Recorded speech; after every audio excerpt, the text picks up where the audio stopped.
बिस्मिल्लाहिर्रहमानिर्रहीम।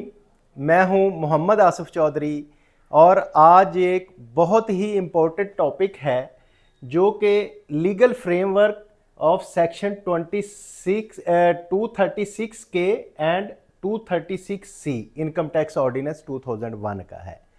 ये क्या हैं दोनों सेक्शंस? ये सेक्शंस प्रॉपर्टी की सेल और परचेज पे टैक्स लगता है। जो प्रॉपर्टी की परचेज पे टैक्स लगता है उसको हम एडवांस टैक्स कहते हैं, वो अंडर सेक्शन 236 के काटा जाता है, और जो सप्लाई पे सेल पे लगता है वो 236 सी है। तो अब ये मकसद समझाने का आपको ये है कि जो हमारे ओवरसीज पाकिस्तानी हैं उनके लिए ये टैक्स फाइलर वाला ही टैक्स रेट लगेगा अगर वो इसकी कुछ डॉक्यूमेंटेशन कर लें। डॉक्यूमेंटेशन क्या होगी? उसके लिए ये ज़रूरी है कि वो नॉन रेजिडेंट हो, मोर देन 183 डेज़ पाकिस्तान से बाहर रहा हो, उसके पास नाइकोप या पाकिस्तान ओरिजिन कार्ड हो, और वो इधर कोई प्रॉपर्टी ख़रीदना चाहता है चाहे वो फाइलर है या नहीं है, तो उसको जो रेट लगेगा वो फाइलर वाला ही रेट लगेगा। चाहे वो फाइलर है चाहे लेट फाइलर है, जो भी होगा, लेकिन उसको टैक्स का रेट फाइलर वाला लगेगा। तो उसके लिए कुछ कंप्लाइंस करनी पड़ती हैं, चीफ कमिश्नर से अप्रूवल लेनी पड़ती है। तो अप्रूवल देने के लिए लेके देने के लिए मुख्तलिफ consultants, advocates, tax professionals available हैं जो आपको वो ईज़िली ले देते हैं। अगर आपको प्रॉब्लम हो उसको गेट करने में तो वो आपकी हेल्प कर देते हैं। तो इसको अगर मैं लीगल फ्रेमवर्क की बात करूं तो ये स्टैट्यूटरी एडवांस टैक्स प्रोविजंस हैं कि जब आपने प्रॉपर्टी ख़रीदनी है या बेचनी है उस टाइम पे आपने वो एडवांस टैक्स देना है। और एप्लीकेबल कहाँ होता है? परचेज और सेल ऑफ इमूवेबल प्रॉपर्टी पे, कलेक्टेड बाय द रजिस्टरिंग और ट्रांसफरिंग अथॉरिटी, कि जो आपका रजिस्ट्रेशन वो कर रही है या आपकी प्रॉपर्टी ट्रांसफ़र कर रही है बायर के नाम पे, सेलर के नाम से। जैसे कि अगर तो रजिस्ट्रार ऑफिस है किसी तहसील लेवल पे, डिस्ट्रिक्ट लेवल पे, तो वो रजिस्ट्रार ऑफिस ट्रांसफरिंग अथॉरिटी होगी और वो कलेक्ट करेगा। अगर कोई हाउसिंग सोसाइटी है जैसे कि DH है, बैरिया टाउन है, या कोई और हाउसिंग सोसाइटी है, तो वो फिर वो कलेक्ट करके गवर्नमेंट को जमा करवाएगी। Adjustable against the final tax liability, और ऐसे लोग जिन्होंने फिर अपनी इनकम टैक्स रिटर्न आके साल के एंड पे जमा करवानी है, तो उस पे जितनी भी उसकी टैक्स लाइबिलिटी बन रही होगी, तो ये जो टैक्स उसने 236 के या 236 सी के अगेंस्ट एडवांस टैक्स पे किया होगा वो उसके अगेंस्ट एडजस्टेबल होगा। अब हम पहले बात कर लेते हैं कि section 236 K of the income tax ordinance 2001 क्या है। ये एडवांस टैक्स है on the purchase of property, के जब आपने परचेज प्रॉपर्टी करनी है तो हम बात करते हैं परचेजर टैक्स, इसको ज़बान ज़द आम में कहते हैं। तो वो सेक्शन 236 के तहत उससे कलेक्ट किया जाता है। ये चार्ज किया जाता है at the time of registration या transfer of the property applicable to the purchaser. जो प्रॉपर्टी परचेज कर रहा है ये टैक्स उसने देना होता है 236 के का। और जो इसका रेट एप्लीकेबल होता है फाइलर के लिए, फाइलर के लिए इसका रेट 1.5% है। तो अब क्योंकि हम इसमें ओवरसीज को बता रहे हैं कि आप चाहे फाइलर हैं या लेट फाइलर हैं, नॉन फाइलर हैं, आपको भी जो रेट लगेगा 1.5% eight the time of purchase लगेगा। लेकिन ये हायर रेट है for non filer and late filer, जो कि बहुत ज़्यादा रेट हायर होता है। ये डबल और ट्रिपल हो जाता है टैक्स, 10% तक उसको टैक्स करना पड़ता है अगर वो फाइलर नहीं है। तो इसलिए ऑन टाइम आप फाइलर हों ताकि लेट फाइलिंग से भी बचें, और फाइलर के बेनिफिट आपने जब भी प्रॉपर्टी खरीदनी हो तो उसके बेनिफिट आप उठा सकें। तो अब जो हम ओवरसीज के लिए बात कर रहे हैं तो उनको ये है कि नॉन रेजिडेंट पर्सन है उसको 1.5% ही लगेगा। तो ये भी जो 236 के का है एडवांस टैक्स है या परचेजर टैक्स है, जब आप अपनी इनकम टैक्स रिटर्न फाइल करेंगे साल के एंड पे, तो ये जितना टैक्स आपने पे किया होगा वो आपकी जो फाइनल लाइबिलिटी बन रही होगी टैक्स की उसके अगेंस्ट ये एडजस्ट हो जाएगा। अब हम बात कर लेते हैं सेक्शन 236 सी। ये क्या है? तो ये भी इनकम टैक्स ऑर्डिनेंस 2001 का सेक्शन है 236। ये भी एडवांस टैक्स का है on the sale of property. जिसको हम ज़बान ज़द आम में सेलर टैक्स कहते हैं। तो जो प्रॉपर्टी सेल कर रहा होता है उसने ये टैक्स पे करना होता है। इसका भी ये भी कब डिडक्ट किया जाता है, जब प्रॉपर्टी ट्रांसफ़र हो रही होती है। जब कोई बेचने जाता है अपनी प्रॉपर्टी तो उसने पहले टैक्स जमा करवाना होता है, फिर उसके नाम से ये ट्रांसफ़र होती है। एप्लीकेबल टू द सेलर, ये मैंने आपको बता दिया। और इसका जो स्टैंडर्ड रेट है ना फाइलर के लिए वो 4.5% है, कि सेलर का जो फाइलर टैक्स का रेट है, फाइलर का रेट है वो 4.5% है। तो अब क्योंकि हमने ओवरसीज़ की बात करनी है तो उनके लिए भी फाइलर का टैक्स लगेगा अगर वो अपनी डॉक्यूमेंटेशन कंप्लीट कर लेते हैं, अगर वो उसको फुलफिल करते हैं रिक्वायरमेंट की और चीफ कमिश्नर से अप्रूवल ले लेते हैं, देन उनको 4.5% टैक्स लगेगा।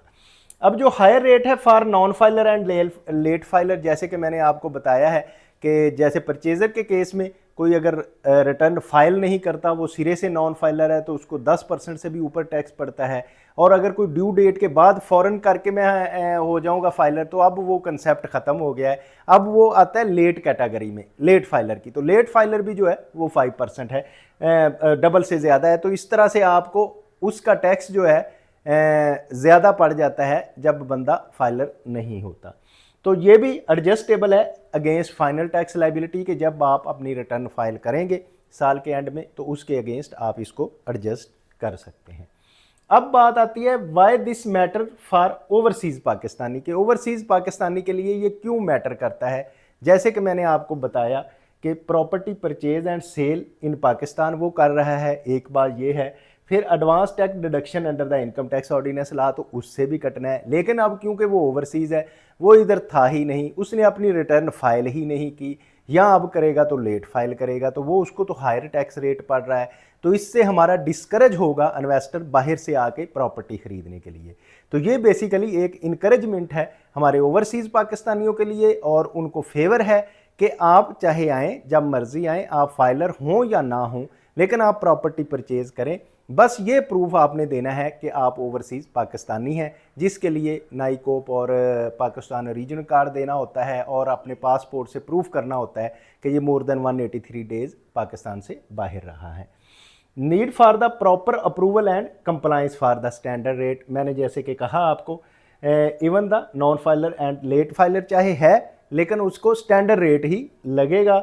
और avoid unnecessary higher tax rate, कि ये अब जो ओवरसीज़ पाकिस्तानी है उनको फेवर दी गई है कि वो उसको ज़्यादा टैक्स ना लिया जाए, बल्कि जो मिनिमम रेट है जो कि फाइलर का रेट है उतना उससे टैक्स लिया जाए, ताकि हमारा इन्वेस्टर इनकरेज हो और आके वो प्रॉपर्टी ख़रीदे और अपना सरमाया बाहर से फॉरेन डायरेक्ट इन्वेस्टमेंट पाकिस्तान में आए। अब हम इसकी बात कर रहे हैं कि लीगल स्टेटस क्या है ओवरसीज़ पाकिस्तानी का। तो जो लॉ हमें कहता है कि ओवरसीज़ कौन है, नॉन रेजिडेंट कौन है, उसको determination of residency under section 82, जिसमें हम कहते हैं कि रेजिडेंट है या नॉन रेजिडेंट है। तो आपने वो डेफिनेशन मैंने पढ़ाई भी हुई है, आप लोग ये समझते भी हैं कि जो बंदा मोर देन 183 डेज़ पाकिस्तान से बाहर रहा होगा वो हमारा नॉन रेजिडेंट पाकिस्तानी है, और उसका 183 दिन से ज़्यादा पाकिस्तान में रहना है, और उसके पास नाइकोप या पाकिस्तान ओरिजिन कार्ड होना चाहिए। जिस मुल्क में रह रहा है उस मुल्क का भी नाम हो और पाकिस्तान का भी। फिर वो चाहे नॉन फाइलर है, उसके लिए कोई इसकी प्रॉब्लम नहीं है कि वो फाइलर है या नॉन फाइलर है, उसके लिए रेट जो है फाइलर वाला ही लगेगा, और उसको एक्टिव टैक्स पेयर लिस्ट में भी होने की कोई ज़रूरत नहीं है। लेकिन ये है कि वो नॉन रेजिडेंट हो, मोर देन 183 डेज़ पाकिस्तान से बाहर रहा हो उस साल में, और उसकी नाइकोप उसके पास हो, पाकिस्तान ओरिजिनल कार्ड हो, तो देन वो चीफ कमिश्नर से अप्रूवल लेके वो अपनी property at the rate of filer ख़रीद सकता है। तो अगर हम बात करें कि कॉमन प्रॉब्लम्स क्या हैं जो face by the overseas Pakistani, तो ये प्रॉब्लम्स उनको इसलिए फेस करनी पड़ रही हैं कि क्योंकि वो इधर है नहीं, इधर का एनवायरनमेंट नहीं जानते, तो उसको डॉक्यूमेंटेशन में डिले आ जाता है। अब जब वो प्रॉपर्टी ट्रांसफ़र करने के लिए अपनी टिकट करवाते हैं, आते हैं जी, प्रॉपर्टी ट्रांसफ़र करके 8-10 दिन में चले जाएंगे, तो उनको प्रॉब्लम अब क्या आती है कि वो उनकी चीफ कमिश्नर से जो अप्रूवल होनी है वो डिले में चली जाती है। तो वो फिर कहते हैं यार वो उधर अफसरदा भी होते हैं और ज़्यादा टैक्स पे करके चले जाते हैं। लेकिन अगर आप थोड़ा सा प्री प्लान कर लें, किसी टैक्स प्रोफेशनल से आप रब्ता कर लें और उससे ये अपना करवा लें आप अपनी, कि मेरे ये डॉक्यूमेंटेशन आप कंप्लीट कर दें, तो तो वो थोड़ी सी फ़ी लेगा और आपको ये प्रॉब्लम नहीं होगी। तो इसलिए ये जो है कॉमन प्रॉब्लम है, इसकी हल है कि आप किसी भी टैक्स प्रोफेशनल से बात करें और उनसे कहें कि ये हमारा डॉक्यूमेंटेशन कंप्लीट कर दे, तो वो आसानी से हो जाती है। उसमें डॉक्यूमेंट्स क्या आपने भेजने होते हैं, अपना पूरा पासपोर्ट भेजना होता है, पूरे पासपोर्ट की कॉपी चाहिए होती है, और जिससे अंदाज़ा लगाया जाता है कि ये मोर देन 183 डेज़ पाकिस्तान से बाहर रहे हैं एक साल में।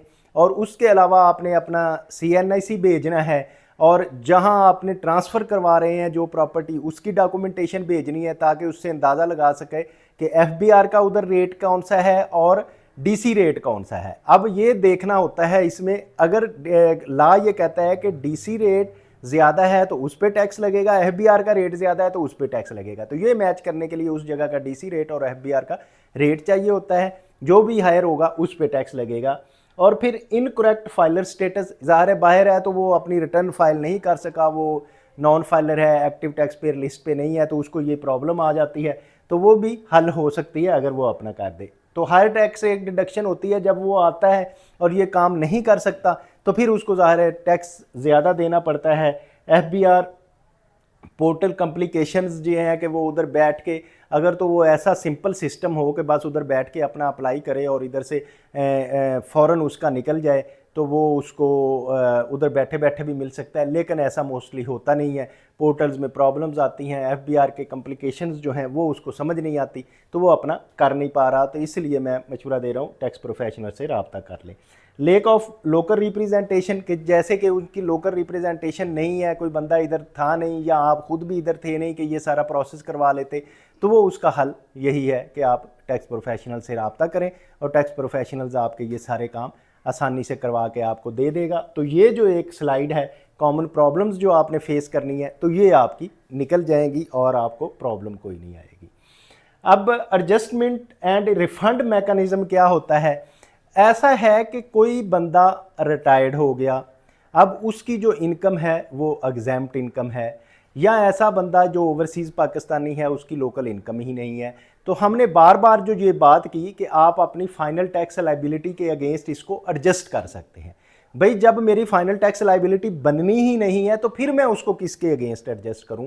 तो उसको एडजस्ट करने का ये तरीक़ेकार है कि आपको रिफंड मिल जाता है कि advance tax is adjustable under the final tax computation.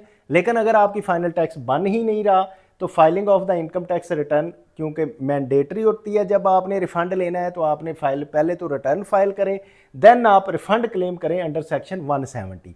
Section 170 जो है रिफंड का सेक्शन है।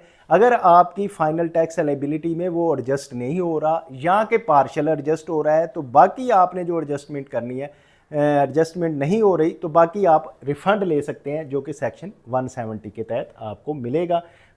इसके लिए लेकिन आपको प्रॉपर डॉक्यूमेंटेशन रिक्वायर्ड होगी, पूरे डॉक्यूमेंट्स आपने प्रोवाइड करने होंगे सिस्टम में, तो देन आपको वो रिफंड मिल जाएगा। तो अब जो कॉमन लीगल इश्यूज आते हैं, ज़्यादातर प्रॉब्लम्स लीगल क्या होती हैं वो भी मैं डिस्कस कर देता हूं और उनका हल भी बता देता हूं कि टैक्स प्रोफेशनल्स आपके वो सारे काम कर देगा। इनकरेक्ट रेजिडेंशियल क्लासिफिकेशन के अगर फ़र्ज़ किया वो बंदा जो है वो 183 डेज़ से ज़्यादा पाकिस्तान में कम रहा है पाकिस्तान से बाहर, यानी कि अगर 160 डेज़ है और कहता है कि मैं नॉन रेजिडेंट हूँ, देन नहीं हो सकेगा, उसको मोर देन 183 डेज़ ज़्यादा होने चाहिए। No ATL status at the time of transaction, कि अगर ऐसे बंदे जो पाकिस्तानी हैं at the time of transaction उनका एक्टिव टैक्स पेयर स्टेटस नहीं है, तो उनको फिर फाइलर का नहीं रेट लगेगा, नॉन फाइलर का या फिर लेट फाइलर का लगेगा। और excess deduction due to documentation gap, कि बाज़ औक़ात डॉक्यूमेंटेशन का गैप जब होता है, आप पूरे नहीं दे सकते डॉक्यूमेंटेशन, तो उसका क्या प्रॉब्लम आपको होती है कि आपको ज़्यादा टैक्स देना पड़ता है, तो ये प्रॉब्लम है।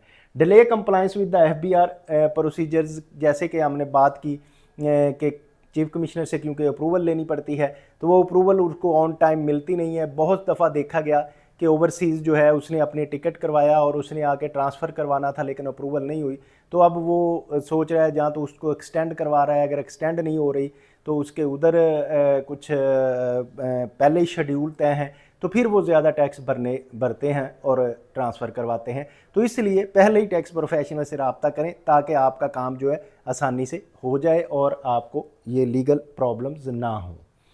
तो अगर हम कंप्लायंस बेस्ट प्रैक्टिसेस की बात करें तो उसके लिए क्या है कि आपने पहले इंश्योर करें, अगर तो आप लोकल रेजिडेंट हैं अपना पहले इंश्योर करें कि मेरा active tax payer status active है या नहीं है, ताकि आप जब ट्रांसफ़र के लिए गए हों, उधर पैसे का लेन देन हो रहा हो, ट्रांसफ़र होने लगे तो आपको तब पता लगे तो आप प्रॉब्लम में आए, टेंशन में आए। इसलिए बेहतर है कि पहले अपना ट्रांजैक्शन करने से पहले अपना स्टेटस चेक करें। Maintain a banking source of fund for documentation, तो बैंकिंग सोर्स के ज़रिए आपने ट्रांसफ़र करें, कोशिश करें कि लेन देन बैंकिंग हो। और proper declaration in the income tax return, और इनकम टैक्स रिटर्न में आपकी प्रॉपर जब डिक्लेरेशन होगी तो तब आपको टैक्स की और बाकी कॉम्प्लिकेशंस में नहीं जाना पड़ेगा। Professional legal review before transaction, तो टैक्स प्रोफेशनल से रब्ता करें ताकि आपका प्रोफेशनल उस पर डिसीजन दे सके कि आपको प्रॉब्लम कोई आ सकती है या नहीं, तो इसको आपने देखना है। तो अगर हम इसको कंक्लूड करें तो conclusion of the legal awareness and compliance की जो बात है तो इसमें यह है section 236 K and C are the advance adjustable tax, कि एडवांस टैक्स तो है लेकिन ये एडजस्टेबल है या फिर रिफंडेबल भी है, जैसे कि मैंने आपको कहा कि आपकी इनकम एडजस्ट के लिए नहीं है तो रिफंड है। Proper compliance prevent excess deduction, तो आप अगर जब प्रॉपर कंप्लायंस करेंगे, ला की पाबंदी करेंगे, सारी चीज़ें आपकी पूरी होंगी तो आपको एक्सेस टैक्स नहीं देना पड़ेगा।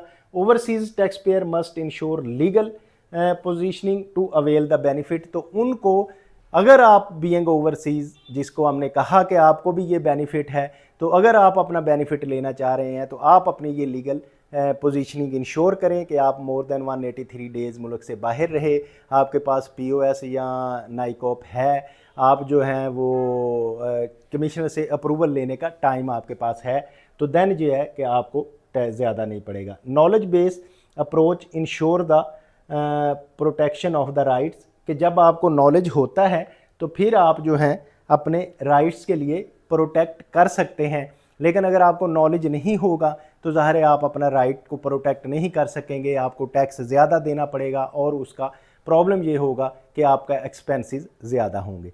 तो इसलिए नॉलेज रखें, ट्रांजैक्शन करने से पहले टैक्स प्रोफेशनल से रब्ता करें और उससे अपने सारी रिव्यू करवाएं डॉक्यूमेंट्स, ताकि आपको एक्सेस टैक्स ना देना पड़े। तो उम्मीद है आप ये सारी बातें मेरी बहुत अच्छी तरह समझ गए होंगे, और अगर आप ये बात समझ गए हैं तो आप पे फ़र्ज़ है कि इसको लाइक, शेयर और सब्सक्राइब करें, ताकि बाकी जो आपके दोस्त हैं, आपके रिलेटिव्स हैं, आपके जानने वाले हैं, आपके लव वन हैं, उनको भी ये बात पहुंच जाए और वो एक्स्ट्रा टैक्स ना दें, अपना टैक्स बचाएं, अपने लिए बचाएं, अपने फैमिली के लिए बचाएं। Thank you very much, have a nice day.